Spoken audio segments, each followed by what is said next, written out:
Hello, नमस्कार। मैं आप लोगों को भारतीय संविधान के विभिन्न आर्टिकल्स, अनुच्छेदों के बारे में बतला रहा हूँ। भारत के हर नागरिकों का कर्तव्य है कि भारत के संविधान के बारे में पूरी तरह से जाने। पिछली वीडियो में मैंने लोकसभा के बारे में बतलाया था। हमारी राष्ट्रीय विधायिका का नाम संसद है। राज्यों की विधायिकाओं को विधान मंडल कहते हैं। भारतीय संसद में दो सदन हैं, एक राज्यसभा और दूसरा है लोकसभा। राज्यसभा के बारे में मैं अभी आपको बतला रहा हूँ। संसद के प्रत्येक सदन में प्रतिनिधित्व का आधार अलग अलग है। राज्यसभा राज्यों का प्रतिनिधित्व करती है। इसका निर्वाचन अप्रत्यक्ष विधि से होता है।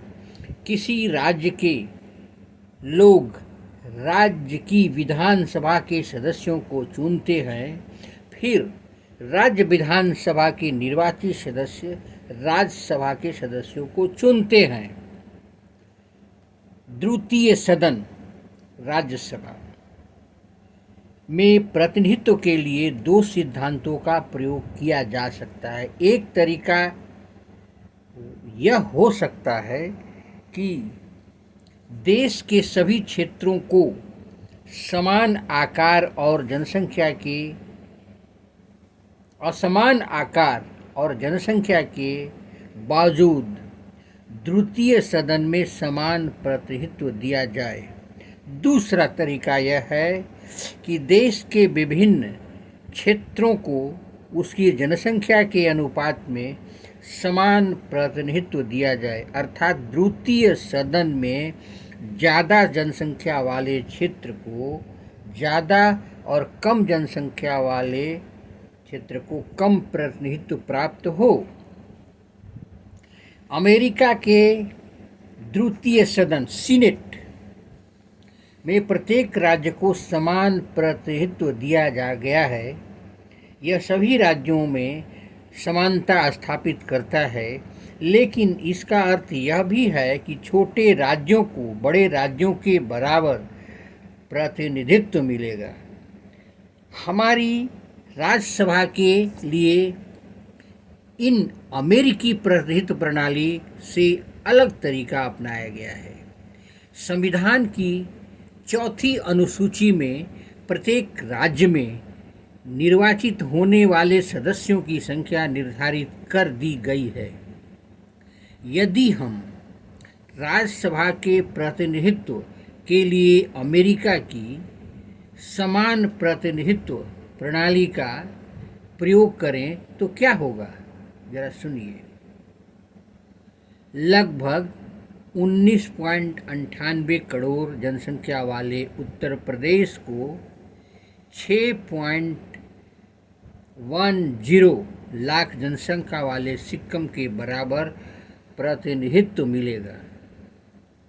संविधान निर्माता ऐसी विसंगतियों से बचना चाहते थे।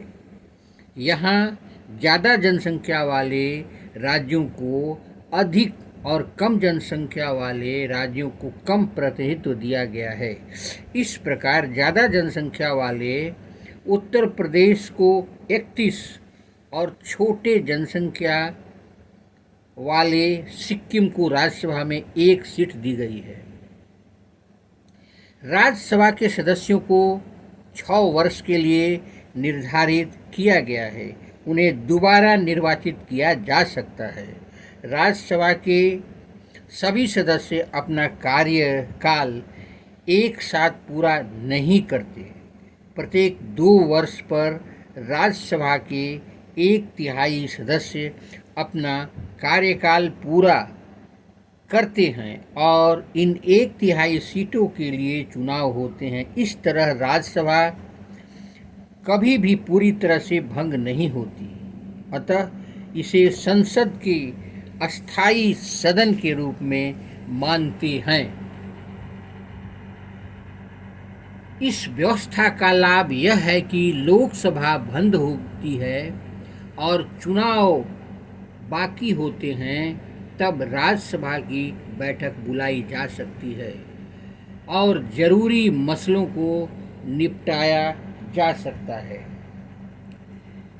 निर्वाचित सदस्यों के अतिरिक्त राज्यसभा में 12 मनोनीत सदस्य होते हैं।